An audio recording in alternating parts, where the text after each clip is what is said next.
All right. Hello and welcome. I'm the real estate doctor, and we are doing a webinar about Cleveland tonight. And let me tell you that for any of you guys that don't know me, I'll talk a little bit about me. But Cleveland is my favorite market to invest in right now. Um, I have only over 50 properties here, and I've been buying a lot from Phil. That's why I brought Phil to the network here. Um, and literally, I'm excited about the market. I was just there. I'm not excited about winter in Cleveland. It gets kind of cold. But that being said, I think we got 3 years to play over here. So I think we need to get in as fast as we can. So low cost, high octane income streams over here. So we're going to go over the BRRRR method that Phil uses, and I'll introduce Phil. Um, so let me just get going here. So I'm the real estate doctor. Today I'm going to demonstrate the simplicity of investing for passive income. We'll also explore why this method is ideal for busy individuals. So a lot of people are busy, have jobs, high earners. They want to invest places, but they don't want to invest like they always want to invest close to home. They don't know how to invest somewhere else. Like I live in the Caribbean. I'm actually in Aruba right now, and I'm not going to Cleveland.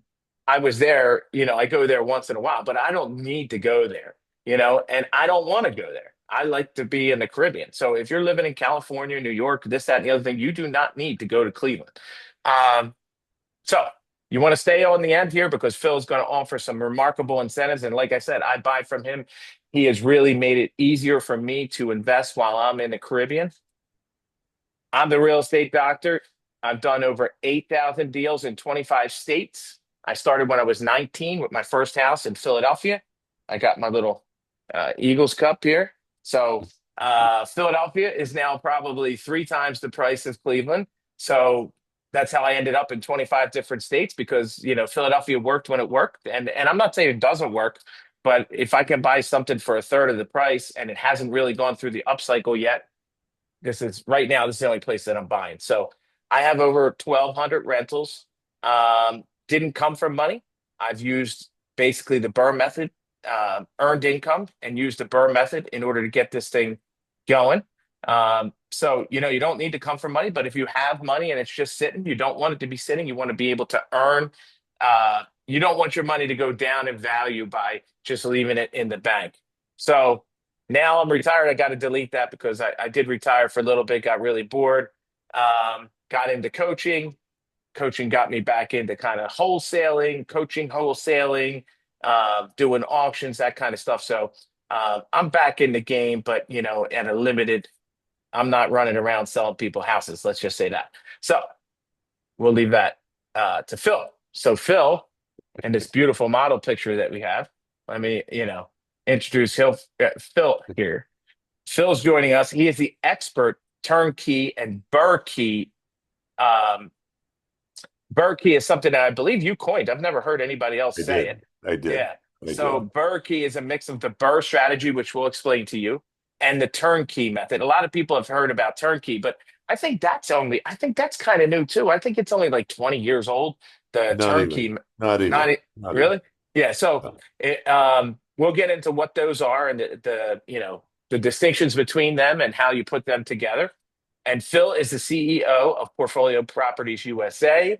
Like I said, I buy a lot myself from Phil. Phil makes my life easy. I was just in Cleveland with Phil and some other investors that he had. And I said, Phil, I really want to get you on a webinar.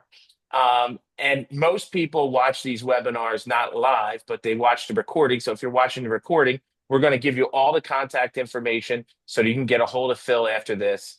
So, Phil, why don't you tell us a little bit about yourself there, buddy? Okay, so you saw all of the real estate doctor's impressive stats, and on a standalone basis, I'm very proud of my own stats because I've been in the business for over 20 years, and at the end of the day, I've done what the real estate doctor calls rookie numbers. I've only done 2,000 deals. I, de But I but definitely don't say that, buddy. I'm just saying. I'm just saying. My numbers by yours are rookie numbers. But I've worked in 19 markets around the U.S. I've worked in multiple foreign countries.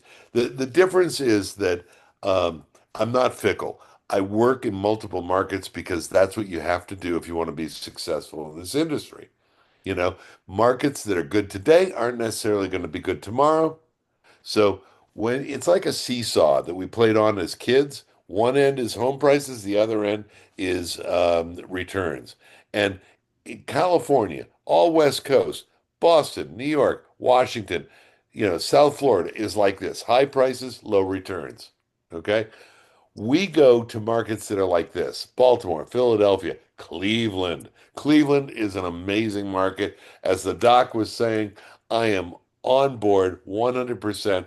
It is, in my opinion, the number one top net positive cash flow market in the entire US of A. I have the number I am most proud of, though, in all of that was that last stat that I have coached, mentored, and guided more than 5,000 investors during my career. And I'm going to say one more thing to that. And that is, I'm from New England. I'm a Boston boy. We have a car dealer by the name of oh shit. Uh, You but forgot, huh? yeah, no, I just like went out of my brain. It Uh, happens. anyway, he's a billionaire car dealer. His whole marketing, approach is, I don't sell you cars. I help you to acquire your next vehicle. Okay? Well, I take that same approach and I say, I don't sell you just houses. I help you acquire your next property and achieve your goals. And as we go through tonight, I'm going to explain how I do that. It's a very straightforward process. Okay. Okay. All right. So yeah, Phil is definitely not a rookie though, for the record. Um, all right. Thank So you. what is a turnkey record rental? So some of you don't know what a turnkey rental is, and I thought this is something that was new. It wasn't around when I first started investing.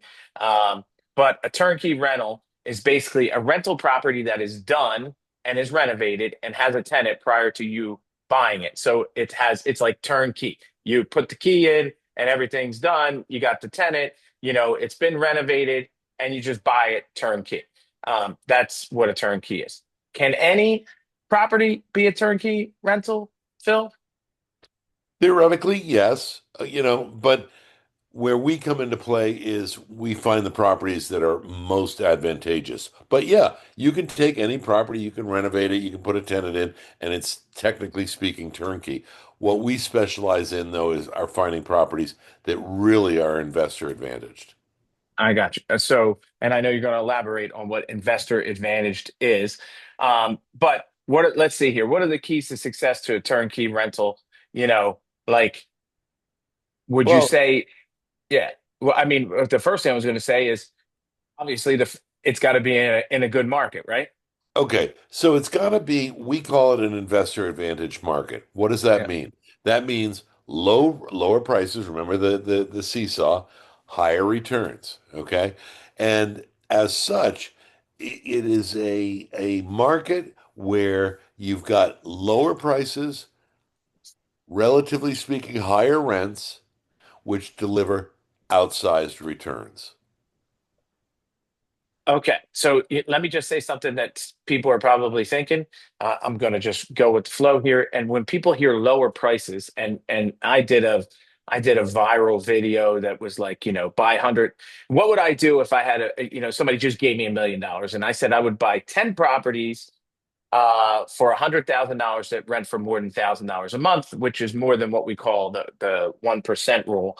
And people were like, that's never going to happen. You're buying trailer parks, you're in the hood, can you discuss that? I mean, when you say that these are low prices, does that mean that they are, let's think what's a bad place to be right nowadays?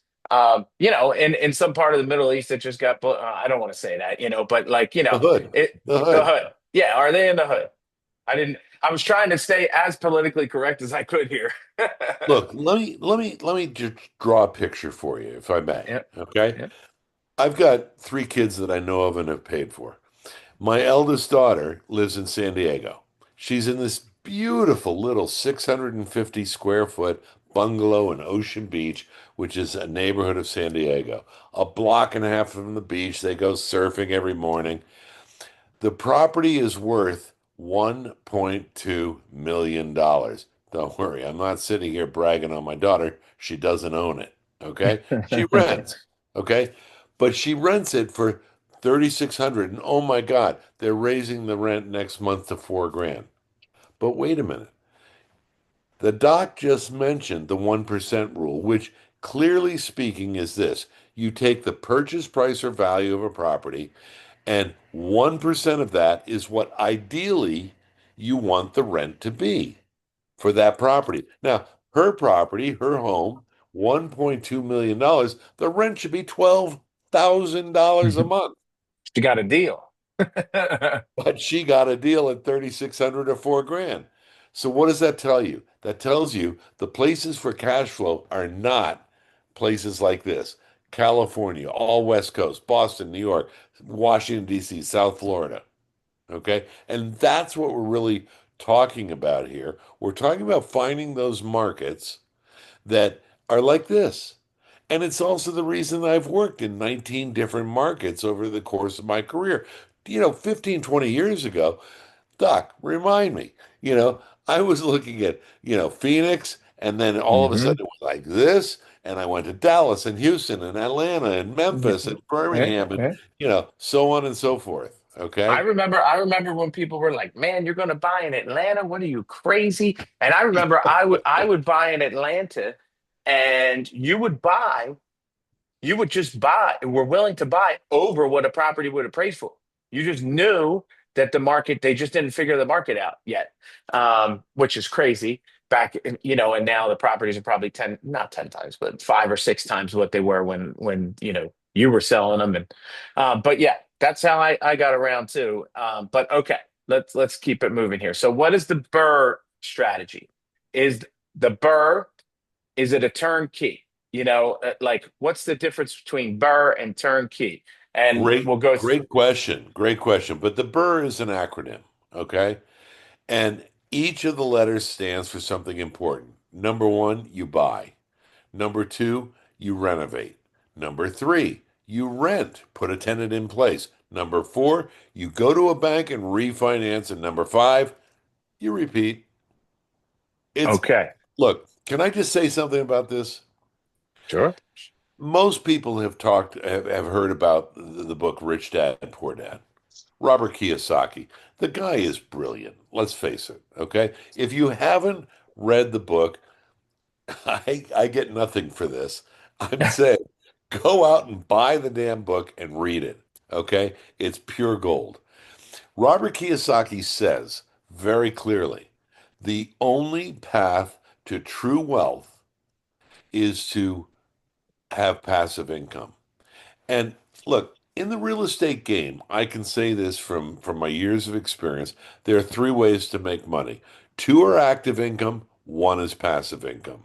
The two active incomes are, you've heard about wholesaling? Mhm. Not for the faint of heart.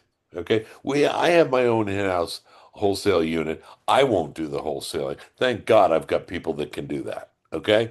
Um, it is a slog. You're putting out, with software, you're sending out all sorts of communications and otherwise, and scripts and this and that, and finding people that are willing to sell their property, and it gets to somebody that's going to finally sell them on a contract. Forget about it. It's crazy. Okay. The second thing, but the thing about wholesaling is you can make some money. You don't have to Yeah, invest a yeah. lot. But at the end of the day, it's one and done. Once you do it, you have to start all over again. The next thing is like fix and flip. Okay. It's a cool thing. And this is going to sound, and it is, a very sexist statement. You know who loves to do fix and flips more than anybody on the planet? Women. I presume you were going there. Women, Yeah. women. Why? And I love this about because even women have to admit that I'm right. you know? Oh my God, we're going to look at the colors. We're going to look at the backsplash here. What are we thinking about the floor, the countertops, the whole bit? Okay. But the thing about the reality about fix and flipping, why you don't necessarily want to immediately go there, that also is active income. Okay. And the rehab for a fix and flip, because you're appealing to a whole new market, i.e., the retail market, the end user, is 30% more expensive than for a turnkey BRRRR or otherwise strategy property. Okay. Yep. It just is. It just is. And it's active income like wholesaling because it's one and done. So So what's left? What's left is this. And this is the only way that you can accelerate your portfolio development and make money and build and create and grow your wealth. you know, I you know, let me go back to this birth thing. Let me just explain something in layman's terms for people here. So why would you want to? First off, this is how I created my wealth under this Burr method. I didn't know it was called. I don't think they named it Burr until like the last 5 or 7 years too. Now that I think about it, somebody came up with a good idea. They should have We've been trademarked that. doing this since before they had an acronym. Yeah, yeah, yeah. So why would you do this instead of just buying the property straight out? Like, if I want to buy $100,000 property, why don't I go to the bank, put 25% down, closing costs, spend $30,000 to buy $100,000 property? Why would I go through this method? If that's the question, this is the answer. Because the way it works, it's really pretty straightforward, but follow me here. You buy a distressed asset, let's say for $60,000. You renovate it for $40,000. You've got $100,000 in that property. Are you done? No. Why? Because in putting 40,000 in renovation in that property, yes, you have 100,000 in that deal. Is it worth 100,000? No. It's worth, if you buy the right property, thank you very much, 120 or 130. Why is that significant? Because where you come down to the third R, refinance, after what the banks call a 6 month seasoning period, you go to a bank or a lender and you say, okay, I own this property. I want to refinance it.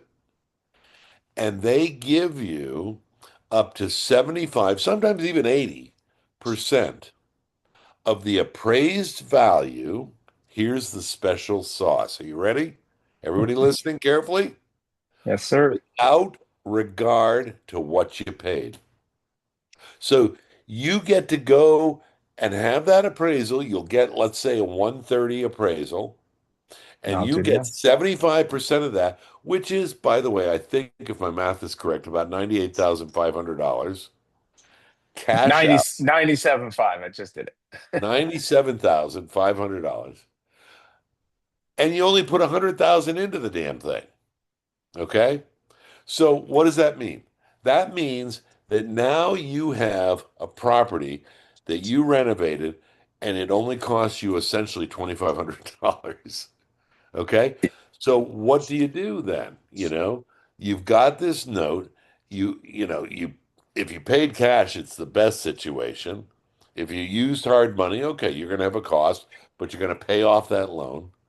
And you take that cash out and you use it to reinvest and buy your next property. Okay. I mean, I think there's an important slide. I want to, a couple things you mentioned there.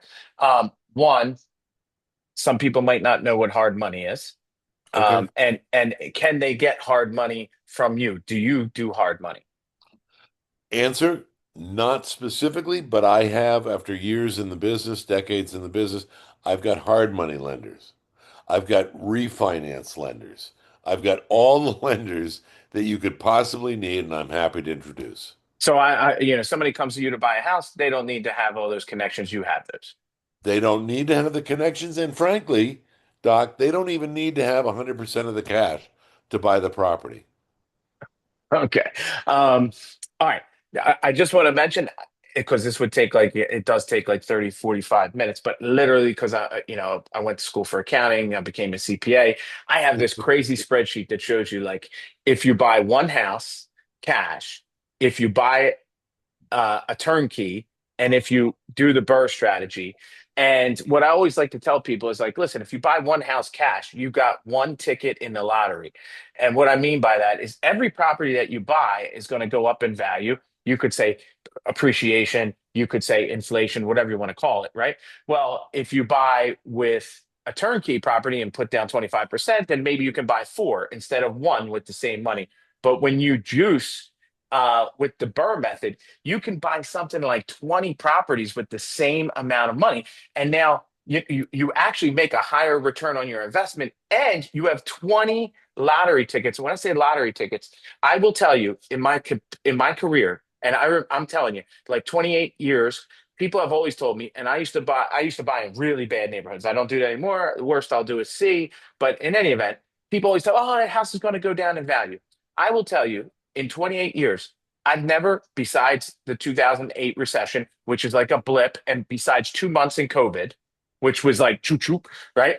Um, Never, ever, ever saw a property go down in value. And if it goes down in value and you are cash flowing, who cares? Don't sell it. Wait for the market to come back. So, um, look, when the lottery ticket thing, if I got 20 lottery tickets, that what I guess the lottery ticket is, some of the houses I bought have 10 times in value. And where you would never think that they would 10 times in value. So that's why I like the BRRRR method. Sorry for ranting and raving. No, not at all. But let me just throw in one other thing here. Sure. Uh, and you spoke to a number of these issues, at least intimated. Okay, a lot of people are concerned because they're conservative. Okay, a lot of what we've been talking about, they're going to listen to and think, "Oh my God, this is just heresy." Okay, but I assure you, it's not. And here's the proof. The reality is this: that Wall Street. What does Wall Street offer you? The stock market. Maximum of two ways to make money. That's it. Two ways. Never going to get any better. The stock will either go up or it's going to go down. That's one. And number two, if you bought like a blue chip or something like that, you might get a dividend. Whoopee. About as exciting as kissing your sister. And it's never going to get any better. Never good. I didn't have any sisters, by the way. It I was never thinking gonna about get that. any better. Okay. What about real estate? What is so exciting about real estate? What gets you, real estate doctor, excited? What gets me excited? What gets every investor that I've ever worked with excited? The fact that you've got five ways to make money in real estate. Number one, the cash flow. We always talk about the cash flow. After you refi or whatever, net positive cash flow, it's great. Okay. Number two, equity growth. When the tenant pays the rent pays the mortgage, and your equity in the property grows, you make money. Number three, here's a tricky one. You should never buy a property. These are rules that all of us know in this business. You should never buy a property chasing appreciation ever. Okay? But, huge but, if you buy in a market that's an investor advantage market, you've got the, watch my words, reasonable expectation of appreciation for your property. Cleveland, by the way, my favorite market on the planet right now. Last year alone, 7% appreciation on property. 7%. That's on top of any other growth or percentage that you might have. It's amazing. Number four, tax benefits. We all agree. Everybody, even people not in real estate, know with real estate, you make money on your tax benefits. And number five, one of my favorites. Oh my God. Oh my God. You ready? Yeah. The inflation hedge. You borrow today dollars to buy your property, and you're paying it back over time with lesser value because of inflation tomorrow dollars. And the bank will never, ever come after you to make up the difference. So, Yep.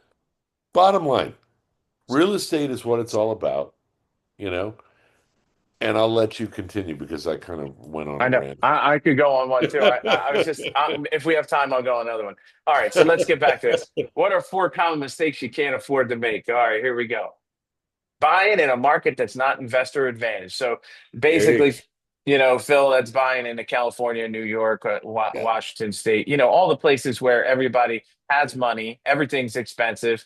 And they think that's the only place in the world that you can invest. You can live in the Caribbean and you can invest in Cleveland like I do. So that's that. Working with the wrong lender. Well, I've definitely done that in my career. And you've already said that, you have the hookup for lenders and hard money lenders and Yeah, refinance lenders. can I hang on, if I may, I just want to throw in a quick comment. Sure. Getting a lender for investment properties is very different from finding a lender for your own primary residence. How many times over my career, and same for you, Doc, I'm sure, when you're looking for a lender for your for your primary residence, you're chasing rate. Am I wrong? You For know, sure you are. Yeah. you're always looking for the best rate. Doesn't work that way with investment properties. Investor savvy lenders are all part and parcel. And what you don't want to do is go with the big banks. The Bank of Americas, the Wells Fargos, and so on. They just aren't adept at lending to investors. Period. That's all I wanted to say. All right. Miscalculating the fair market value. Can you speak to that one? Well, it goes back essentially to what I was saying in the very beginning, finding the right property. Okay. One thing that we're rather adept at is we find properties that we know when they are have a value add, i.e., through investment, through renovation, they're going to be worth X plus. Okay. Early investors don't have that expertise, unfortunately. We do because we have our own construction crews. We are very close to ears to the ground. We know when once a property is renovated, what it's going to be worth. That is how we know what the fair market value is. If you make a mistake on that, it can really hurt you. Gotcha. Okay. That makes sense. All right. Sacrificing annual return for investing close to home. I Oh think my we kind God. of covered that one. Yeah, I love all the people I've had the pleasure of working with. But I can't think of a person who, out of the gate, didn't want ideally to invest in their backyard. It's an American thing. Okay, I'm an American, I'm born and bred in Boston, but it's an American pride, sense of pride. I own this. I bought this, you know, and you want to be able to drive by it, and point out to your friends, I own that property over there, you know. But investing close to home is contrary to any sensible move you will ever make. I got a funny story with that. I'll make it quick. When I first started investing, I decided I was going to take a picture of every house and put it on my office wall. And my first couple of houses were like row homes in Philadelphia, and I filled that up maybe with like eight. And then I said, this is not very pretty ambiance over here. I think I'm going to scratch that. And then I said, you know what? I don't care about the pictures on the wall. I care about the pictures in the bank account, and that's how I. But that was my original goal with that pride. Good move. Good All move. right. Good move. So, what makes Cleveland such an amazing place? So, um, rents, are up 5% year over year, while home prices have barely moved. Now, Phil, you mentioned 7%. I have a zip code map. I know that you invest similar places that I invest. There are some zip codes in Cleveland that were up 16% year over Yeah. year. Yeah. So this is like the whole market. I believe it includes the Totally. heights, yeah, with the suburbs and this, that, and the other thing. But that being said, when rents go up, but the prices stay down, that's good for investors. I want that so I hope, Phil, that you are successful in selling people or whatever, helping people acquire their next investment property, but not too many people because I need another 3 years over here in Cleveland without anybody messing it up. But this is this just crazy numbers over there. And then cash flow potential, the median home price in Cleveland is 128,000 and the average rent is 1,400 a month. So this is way over the 1% rule. And a quick little note, when I coach people, when I get people that want to invest in real estate, maybe they want to buy rental properties, I don't care what market they want to buy in. So, they always come to me and they're like, hey, I want to invest in Seattle, or I heard Texas is hot, and this, that, and the other thing. So what I do is I teach them how to analyze those markets and like key indicators of the market. And I go, take those five that you picked, and then I'm going to give you five. And then when you put all these places on a spreadsheet, literally Cleveland's the best. Like Yep. literally Cleveland's the best in all the categories. Like, maybe the appreciation is not as high as Texas, but it's pretty good. The price to rent ratio is the highest of anywhere. And here's the key, the big one. Like to buy in Seattle, the average medium home price is 800,000. To buy in like Texas or Houston, I think it's maybe 350, 400. And Cleveland is 128,000. It's the Bro, cheapest. bottom And line is you can't renovate a bloody bathroom in California for what you can buy an entire house in Cleveland. that's true. Okay. One other thing I will mention, because we've done this analysis, like a place like Houston, there's actually high vacancy compared to like a place like Cleveland in a place like Houston, because there's people overbuilt and built oversupplied at the market. So Yep. in any event, can't tell you I'm a Cleveland I freak. also, by the way, read recently an article. Austin in Texas is a great example of that overbuilding. And it goes to like rent adjustments and it's just ugly. Yep.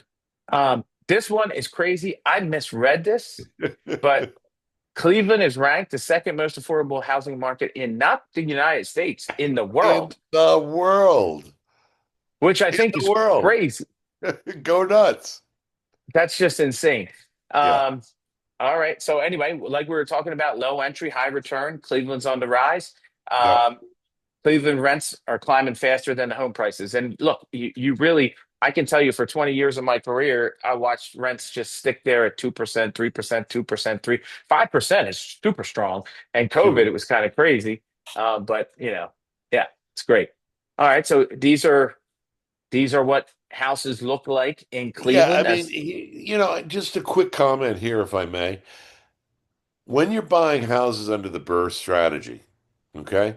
When you buy from my company or any other, I suppose, responsible company, we're going to get you pre-renovation photos, closed sales comps from MLS, the whole bit, so you can better assess the value of what you're buying. But it's important. Now, look at these properties. I'm not saying anybody on this webinar necessarily would like to go live in one of these properties. That's not the point of the exercise. Okay? What you need to realize is that whatever it looks like before, it's going to look a whole lot different after. And that's the key. Okay? That's the value add that we help you bring to your property. well. I just want to mention that I think Cleveland properties. I know this is not like these are not finished, and but they look a lot nicer than where I started in Philadelphia in a bunch of ugly row homes. So to me, I think it's amazing, and they're huge, and so I Yeah. like them.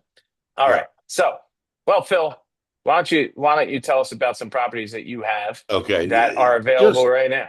sure. Here are a few properties that we've got currently available. We have more beyond this, but the thing that marks all of the properties that right now we have available is the insane positive cash flow. Now, this particular property, 998 East 129, a true property. That's the real address. You can look it up. It's got a purchase price of 65K. Renovation is 25,000. By the way, with our company, we do something nobody else does. That is a hard number, the 25 grand. No later capital calls, even if we find something unexpected. That's our problem, not yours. Write Now, that down. Phil, Phil, I didn't know, okay, I'm gonna sell you out here a little bit. There's a reason why I like to work with Phil, and I can obviously I bought a lot of property, not in markets that Phil's in, and not from Phil. But the beauty of I can almost tell you every time I buy a property that's not from Phil, I get like, oh, well, we didn't know this, and this was there was this, and there's always some kind of something that a contractor, even if they're not being nefarious, can come up with. It's kind of like when my wife takes the car to the mechanic. I don't know. It's like another language. I don't know if what he's telling me is true. Oh, look at this blah blah blah blah blah. Now you got to pay for that. They can do that to you too. But what I like about Phil, I don't have to hear any of that. Like something comes, I don't even hear it.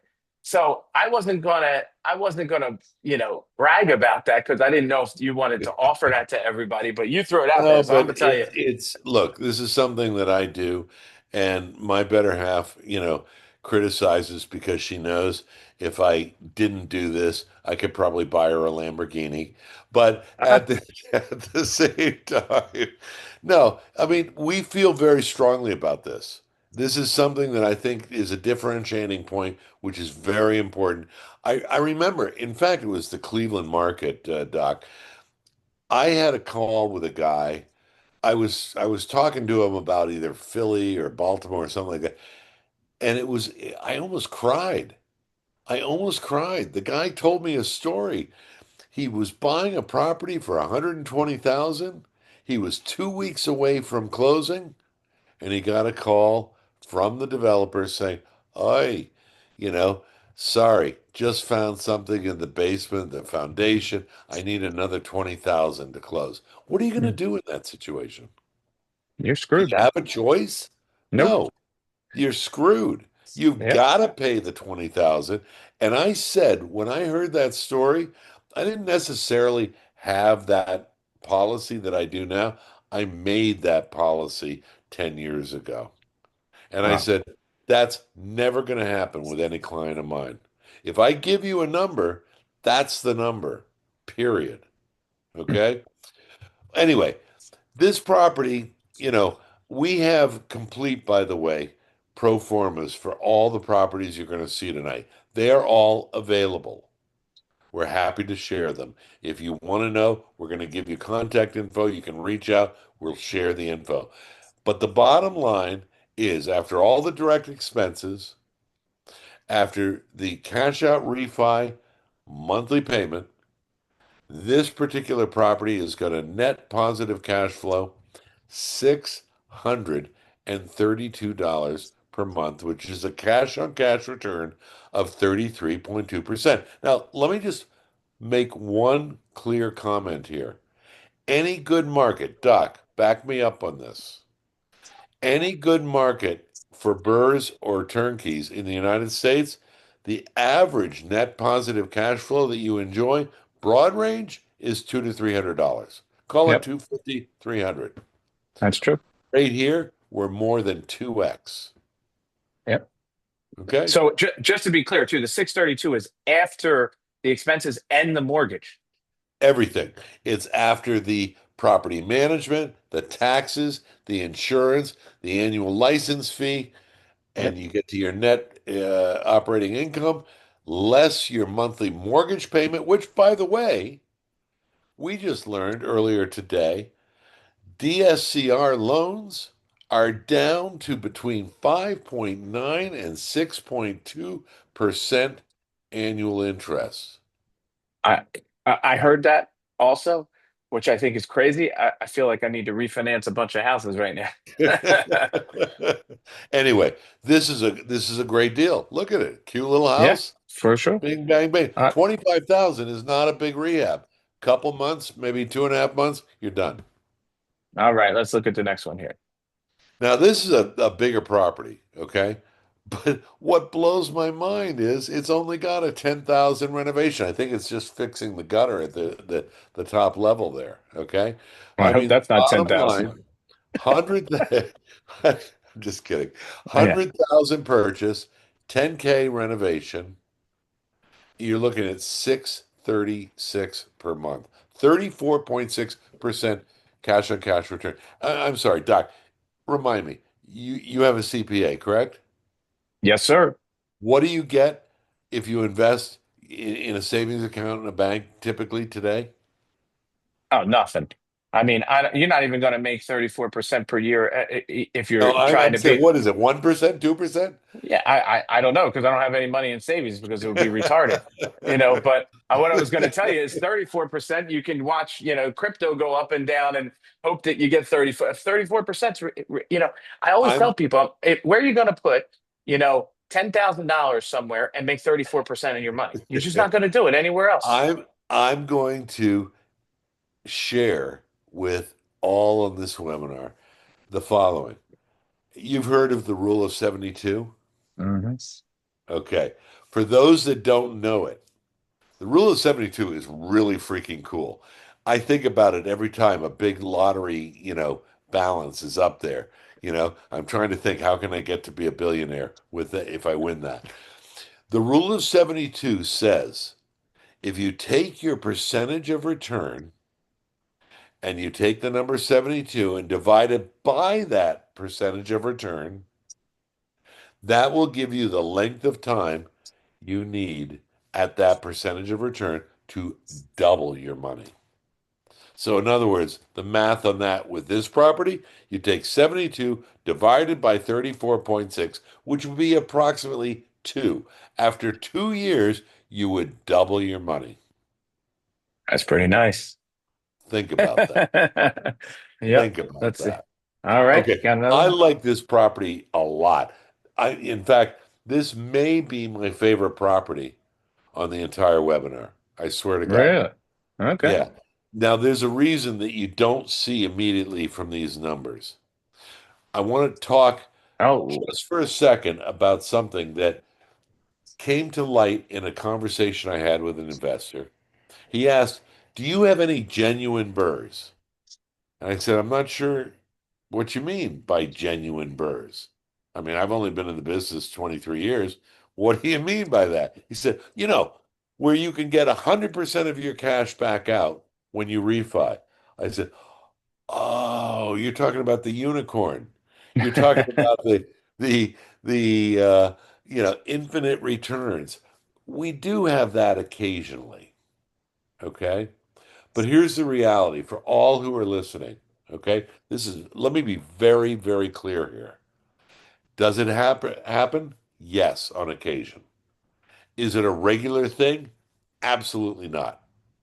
Okay? Should you expect it on any given deal? No. What should you expect in order to differentiate between a good deal and a not so good deal? In my professional opinion, when you look at a deal that after your cash out refi leaves you with a certain amount of cash left in the deal. When you talk about left in the deal, what does that mean? It's like when you buy a house, you have a down payment, closing costs, and a finance fee. Those three things. That's left in the deal, out of pocket to own that property. So if you buy a BRRRR, which after your cash out refi, you're leaving some money in the deal, which is normal, as long as it's ballpark 20,000 or less for a single family, 30,000 or less for a duplex, you're doing well. You're doing well. Well, the reason I'm sorry, but I went into all that is for this property. The cash that you leave out of pocket in this deal, are you ready? 9,900, under 10 grand. This is about as close to infinite returns as you're going to get on a regular basis. I mean, I see the And cash on cash returns ridiculous, well, 72.4%. exactly. And that's why. And that's Yep. why it is extremely rare to have both a low amount of cash out of pocket, which is reflected in the cash on cash return, and a high positive cash flow. It's very rare. Usually we'll have one or the other. Okay. Honestly, anybody that's listening to this webinar that sees this property that doesn't buy it immediately, trust me, it is not going to be here in a day or two. I Okay. guarantee it. I guarantee. I don't think so either. All right.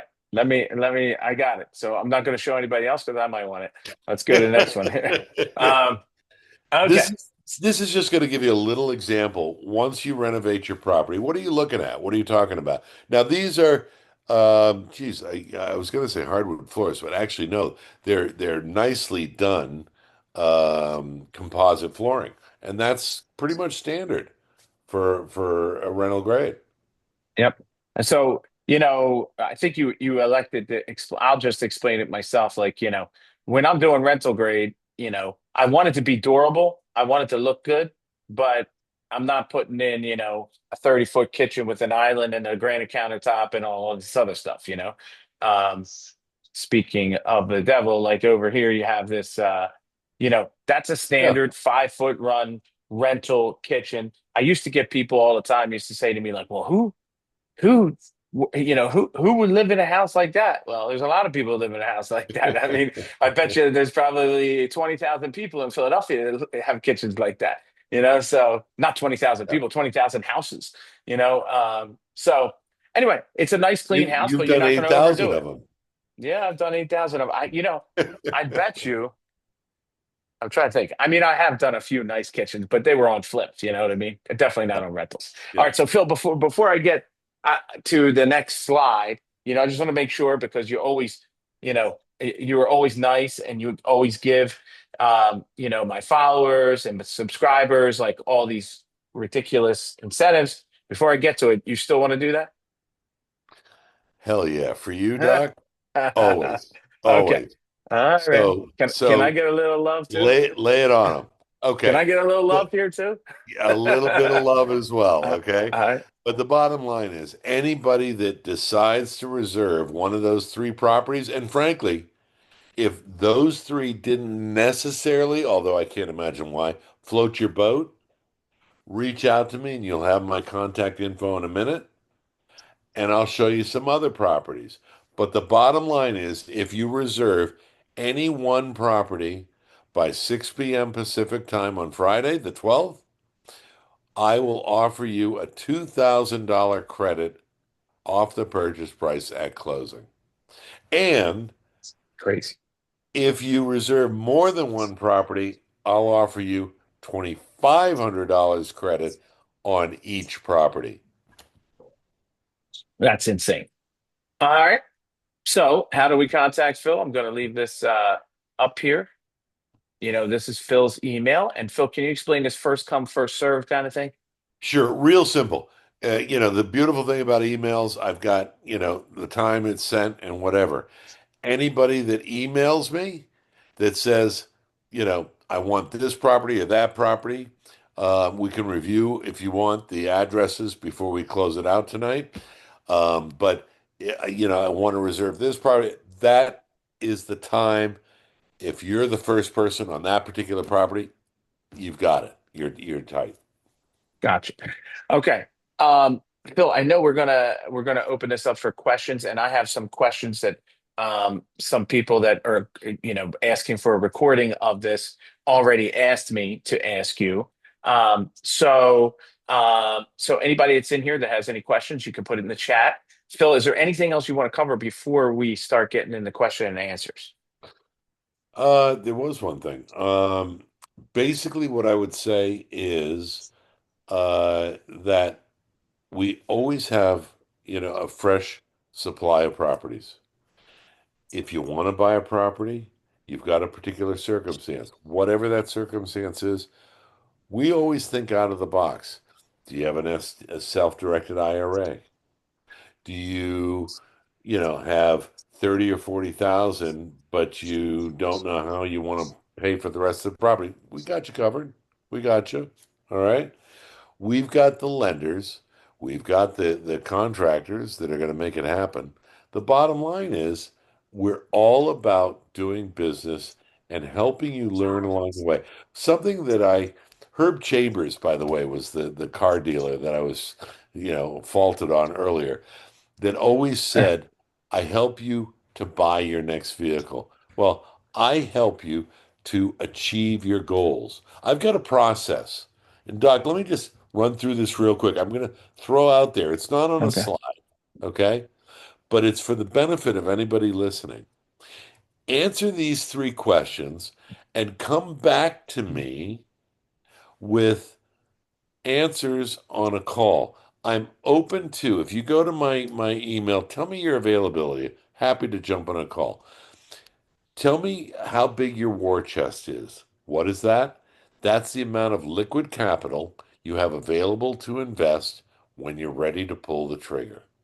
Number two, what's your goal? Everybody's got a goal, you know, but try to express your goal in terms of passive income, thousands of dollars per month of passive income. And number three, what's the time frame? How long are you giving yourself to achieve that goal? See, with those three questions and answers, I can map out super simply, super simply, a way to achieve your goal. And that's what I do. Gotcha. So it's more of a strategy than just buying a property. Yeah. I mean, anybody can sell you a property.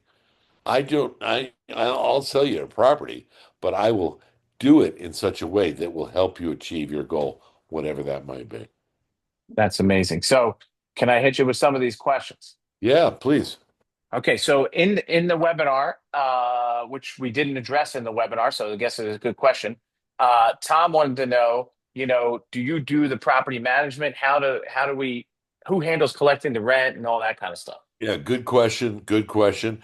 We have a system. As soon as the renovation is complete, we introduce to our suggested property manager. The owner, of course, is driving that bus. You interview the property manager and sign their PM agreement. Um, and it's, if you don't like the property manager, don't worry. We have no dog in that hunt. We're happy to find another one for you. But that's how we handle property management. Okay, so you'll refer them to people, introduce them, they can Correct. pick who. Okay, gotcha. How about, you said, and I think this is ridiculous that you do this, but you will make sure that the renovation, the number is a hard number and it doesn't go over, et cetera, et cetera. So how do you do that? Are you the one physically working in the house? No, no, but here's the beautiful thing is it's our cruise. I And got you. before we put a property out for sale, we consult with our GC. They go through the property, they draw the scope of Good work, night. and you know, plain and simple. Good night, Liam. Plain I know. and Liam, simple. you might as well, hold on. Liam might as well, you already messed up the webinar. You might as well say good night to everybody here. Come here, Say, buddy. Where say are hi, you? Phil. Hey, Liam. Good to see you, bro. I All love the right. hair, by the way. I love the hair. I'll come say good night to you. All right. All right. Oh, Anyway, I mean, we have our GC go through the property and draw a complete scope of work, and that's how we do. all right. Sorry about the interruption. Bedtime for the kids. Um, Another question was, can I buy a property in my 401k? Yes, totally. Except, okay, there's a yes with an asterisk. With the 401k, when I talked about the three questions and I said your war chest, it's not just cash in the bank. It could be a 401k that you can borrow from. Okay. Mm. Uh, you can't borrow from every 401k or IRA, but if you can, and that's one of the things that you have to check out, you can generally borrow either 50%, 80%. Every 401k has its own rules. Okay. On a call, I can walk you through all that. Uh, but there are also self-directed IRAs where you can buy properties from the self-directed IRA. Okay. Another question here is, hold on a second. What was it? Can I read this here? Sandy wanted to know what's the minimum amount of money it takes to buy one of these properties? Like, does she need the full amount in cash, or is there like a certain dollar amount? No, that's an excellent question, Sandy. And the answer is really the minimum is 30K. 30K. Yeah. 30K, you can play. Wow. 30K, I can put you together with a lender and make it happen. I just had a property that I own.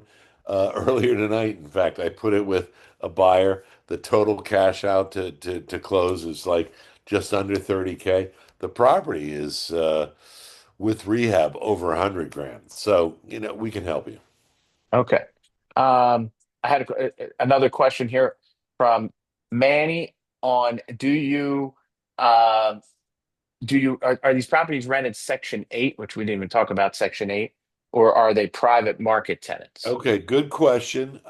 Answer is this. Section 8, for those that don't know, that's public housing. You have the housing authority has, coupons that they give people. And if you're a Section 8 tenant, that means you're only really paying 10 or 20% in most cases of the actual rent. And the housing authority is picking up the balance. It's kind of a cool deal. It's not always a big advantage. It's a double-edged sword, and I feel it's important to make this differentiation because the housing authority insists upon certain minimum standards, which we as a company do not renovate to that extent. But they go through the house and they give you a laundry list of what you need to do in order to get a Section 8 tenant. Now, we can do the work. You have to pay the cost for that. Or alternatively, you can go the market rate rent. Now, in Cleveland, there really is not a dramatic difference between Section 8 rents and market rents. So it really That's is true. a choice That's of the. true. In some markets, it really is, but that's true. There isn't really in Cleveland. Um, okay. That's all the questions that I have right now. Is there anything you want to add? I mean, I'm going to put back your information here just so we end it on, with your email. But is there anything else you want to add tonight, Phil? First off, thank you for doing this. I'm going to take this. Anybody that's on here, I'm going to put this on my YouTube channel. I'm going to send it out so everybody can see it. And hopefully, they all ding you up for 2,500 a pop, 2,000 a pop, 2,500 a pop. Just kidding. No, So I listen. Thank you first and you're foremost. welcome. Yeah. It's always a pleasure to jump on, whether it's a webinar with you or your podcast. I love it, and I just the only reason I do it is because I like to go to Aruba every now and then. Uh, But and seriously though, I do this as you know, my better half said, "Are you ever going to retire?" And I said, "No, no." Why? Because the old adage, if you do what you love, you'll do it for the rest of your life and you'll never work a day, you that's know? true. And That's true. that applies to me. Okay. I I have mentored, guided, and coached well over 5,000 investors in my career. And you know what? I can remember the overwhelming majority of those people's names. And Wow. it's such a pleasure. And out of the blue, sometimes I'll get a call from an investor say, "Are you still in the game?" It's like, hell yeah, you know. And I love what I do. And Doc, you and I have known each other what, 20 years? Yeah. Probably. Yeah. And we always said we'll find a way to work together, and we I know did. we didn't. Okay? I And got to put this guy to sleep, man. yeah, there you go. There you go. Just Sorry. do me a favor. Do me a favor. Do the Mhm. same thing to your hair that he did to his. Not happening. N- Not happening. I told him, I said, listen, you can't do that when you're 18, and you want to get a job and this, that. You might as well have fun now because that party's over when you get out of the house. So, Anyway, okay, well, to thanks all again, of your Phil. listeners, I say thank you. And to you, I say thank you. It's been a pleasure. Let's do it again sometime soon. All right. Thanks, Phil. And everybody, thank you for watching and have the best night or day of your life. I'm going to put a link to Phil's information and this on my YouTube channel. Thanks a lot for watching. Have a great one. Thanks, everyone. Stay.